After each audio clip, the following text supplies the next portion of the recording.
ಏನೋ ವಿರೋಧ ಪಕ್ಷವರು ದಿನನಿತ್ಯ ನೋಡ್ತಾ ಇದ್ದೀವಿ, ಟೀಕೆ ಮಾಡೋದ್ರಲ್ಲೇ ಟೈಮ್ ಕಳೀತಿದ್ದಾರೆ. ಆದರೆ ಇವತ್ತು ನಾನು ಟೀಕೆಗಳಿಗೆ ಉತ್ತರ ಕೊಡಲ್ಲ. ಯಾಕಂದರೆ ಒಂದು ಹೇಳ್ತಾರೆ, ಟೀಕೆಗಳು ಸಾಯ್ತವೆ, ಕೆಲಸಗಳು ಮಾತಾಡ್ತವೆ ಅಂತ.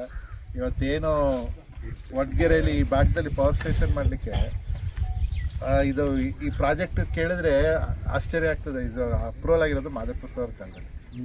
ನಿಮಗೆ ಗೊತ್ತಿದ್ದು ಜಾಗದ್ದೆಲ್ಲ ಅಲಾಟ್ ಆಗಿರೋದು ಅವಾಗ.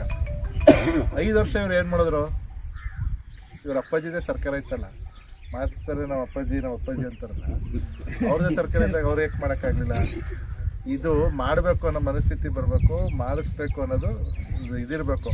ಸುಮ್ಮನೆ ಏನೋ ಗೆದ್ದಿದ್ದೀವಿ 25 ವರ್ಷ 30 ವರ್ಷ ಮಾದೇಪ್ರಸಾದ್ ನಾಗರತ್ನವ್ರ ಥರ ನಾವು ಆಳ್ತೀವಿ ಅನ್ನೋಕ್ಕಿಂತ ಜನ ನಮ್ಗೆ ಹಾಕಿರೋ ಓಟ್ಗೆ ನಾವು ಏನು ಮಾಡಬೇಕು ಅನ್ನೋದು ತಿಳ್ಕೊಳ್ಳಿ. ಸುಮ್ಮನೆ ಮಾತಾಡೋದ್ರಲ್ಲಿ ಪ್ರಯೋಜನ ಇಲ್ಲ. ಹಂಗಾಗಿ ಇವತ್ತೇನು ಈ ಭಾಗದಲ್ಲಿ ಒಂದು 16 ಕೋಟಿ ವೆಚ್ಚದಲ್ಲಿ ಈ ಒಂದು ಕಾಮಗಾರಿನ ಇವತ್ತು ಗುದ್ಲಿ ಪೂಜೆ ಮಾಡಿದ್ರೆ ಖಂಡಿತವಾಗ್ಲೂ ಅನಿಲ್ ಅವರು ಬೇಗ ಮಾಡ್ತಾರೆ. ಯಾಕಂದರೆ ನಮ್ಮ ಹೊರಿಯಾಳದ್ದು ಸಿಕ್ಕಾಪಟ್ಟೆ ಸಮಸ್ಯೆ ಆಗ್ಬಿಟ್ಟಿತ್ತು ಲ್ಯಾಂಡ್ ವಿಚಾರದಲ್ಲಿ. ಆದರೂ ಅದನ್ನೆಲ್ಲ ಕ್ಲಿಯರ್ ಮಾಡಿ ಬೇಗ ಈ ಕಾಮಗಾರಿಗೆ ಶುರು ಮಾಡಿ ಈಗಾಗಲೇ ಅದನ್ನ ರಿಪಬ್ಲಿಕ್ ಡೇ ದಿನ ಉದ್ಘಾಟನೆ ಮಾಡಲಾಗಿದೆ. ಸೊ ಖಂಡಿತವಾಗ್ಲೂ ಇದನ್ನೂ ಕೂಡ ಅತಿ ಶೀಘ್ರದಲ್ಲಿ ಮಾಡಲಿ ಅಂತ ಆಶಿಸ್ತಾ, ಇವತ್ತೇನು ಇನ್ನೂ ಈ ಭಾಗದಲ್ಲಿ ಹೆಚ್ಚು ಕೆಲಸಗಳು ಬೇಡಿಕೆಗಳಿದೆ. ಖಂಡಿತವಾಗ್ಲೂ ಅನುದಾನ ಬಂದಂಥ ಸಮಯದಲ್ಲಿ ಮಾಡೋಂಥ ಕೆಲಸ ಮಾಡ್ತೀವಿ. ಈಗಾಗಲೇ ರಸ್ತೆಗಳಿಗೆ ಸುಮಾರು ಅನುದಾನ ಹಾಕಿದ್ದೀವಿ. ಇನ್ನೂ ಅತಿ ಶೀಘ್ರದಲ್ಲಿ ಈ ಭಾಗದಲ್ಲಿ PWD ಯಾವುದಿಲ್ಲ ಇದೆ ಸರ್. ಕರ್ಕಲ್ ಮಾತಾಡಿ. ಈಗ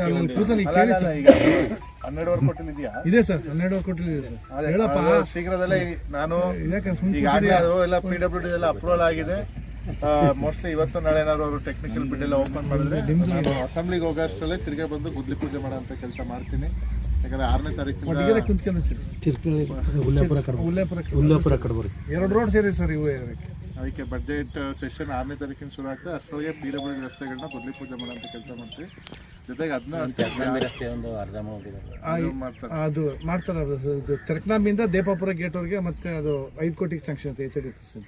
ಅದೇ ಅವೆಲ್ಲ ಈಗ ಅನುದಾನಗಳು ಅಂದರೆ ಟೆಂಡರ್ಗಳ ಪ್ರೊಸೆಸ್ ಮುಗಿದು ಕೆಲವು ಮಾಡಿದ ತಕ್ಷಣ ಮಾಡ್ತೀವಿ ಅಂತ ಹೇಳ್ತಾ ಎಲ್ಲರೂ ಏನು ಹಿಂದೆ ನನಗೆ ಇದೇ ರೀತಿ ಬೆಂಬಲ ಕೊಟ್ಟಿದ್ದೀವಿ. ಮುಂದಿನ ದಿನಗಳು ಇದೇ ರೀತಿ ಇರಲಿ. ಯಾಕಂದರೆ